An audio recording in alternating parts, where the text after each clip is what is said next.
नमस्कार, मैं हूं आपके साथ प्रेरणा कौशिक और आप देख रहे हैं एनबीटी इंटरनेशनल। तो आज की बड़ी खबर आई है दुनिया की सबसे बड़ी टेक कंपनियों में से एक माइक्रोसॉफ्ट से। जी हां, माइक्रोसॉफ्ट ने अपने ही 2 एम्प्लॉयज को नौकरी से फायर कर दिया। वजह क्या है? दरअसल वजह यह है कि उन दोनों एम्प्लॉयज ने कंपनी के प्रेसिडेंट ब्रैड स्मिथ के ऑफिस में जाकर प्रोटेस्ट करना शुरू कर दिया। तो मामला यह है कि माइक्रोसॉफ्ट का इजराइल से कनेक्शन है और गाजा वॉर को लेकर एम्प्लॉयज इसे लेकर काफी ज्यादा नाराज हैं और इन्हीं टाइज का विरोध करते हुए कुछ एम्प्लॉयज ने ऑफिस के अंदर सिट इन किया। कंपनी का कहना है कि इन लोगों ने कंपनी पॉलिसीज और कोड ऑफ कंडक्ट तोड़ा है। माइक्रोसॉफ्ट स्पोक्स पर्सन के मुताबिक उन्होंने कहा कि ये लोग एग्जीक्यूटिव ऑफिस में घुसकर बैठे, जो क्लियरली एक रूल वायलेशन है। Protest group no Azure for apartheid ने बताया कि जिन 2 एम्प्लॉयज को फायरिंग नोटिस मिले हैं उनके नाम है अन्ना हैटल और रिकी फैमिली। नोटिस भी इसी वॉइस मेल पर भेजा गया है। तो ये प्रोटेस्ट सिर्फ इन 2 लोगों तक सीमित नहीं रहा, बल्कि कुछ 7 लोग इसमें शामिल थे। तो बताया जा रहा है बाकी 5 या तो फॉर्मर माइक्रोसॉफ्ट वर्कर्स थे या फिर बाहर से आए कुछ लोग थे। सभी को पुलिस ने अरेस्ट कर लिया।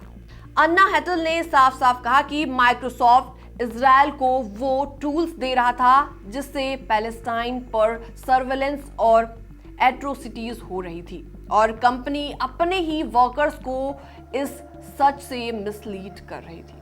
तो अब आपको बताते हैं इस प्रोटेस्ट ग्रुप का नाम क्यों है नो एज्योर फॉर अपार्थाइड। दरअसल एज्योर माइक्रोसॉफ्ट का क्लाउड सॉफ्टवेयर है।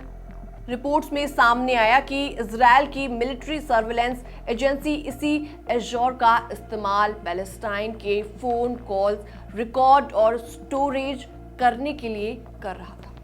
गार्जियंस, 972 मैगजीन और लोकल कॉल जैसी मीडिया ऑर्गेनाइजेशन ने अपनी इन्वेस्टिगेशन में ये दावे किए हैं कि इजराइल माइक्रोसॉफ्ट क्लाउड पर डिपेंड कर रहा है ताकि पैलेस्टाइन्स की मास सर्वेलेंस हो सके, यानी कि पैलेस्टाइन्स की एक्टिविटीज और कन्वर्सेशंस को लगातार मॉनिटर किया जा रहा है।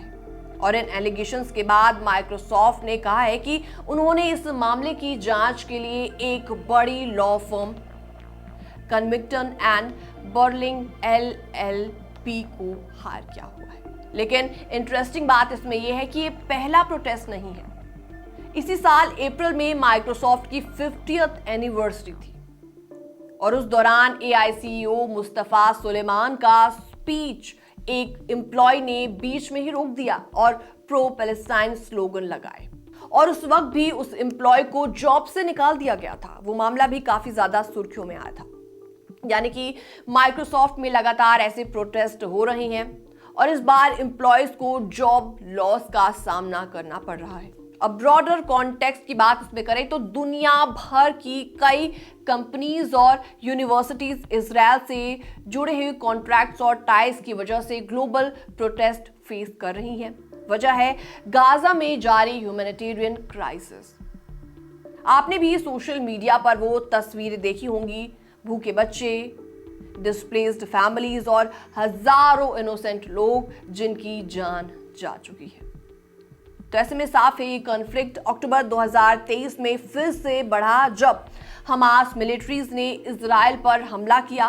इसमें 1200 इजरायलीज मारे गए और करीबन 250 हॉस्टेजेस बनाए गए। इसके बाद इजराइल ने गाजा पर मिलिट्री असॉल्ट शुरू कर दिया। अब तक थाउजेंड्स ऑफ पैलेस्टाइंस मारे जा चुके हैं।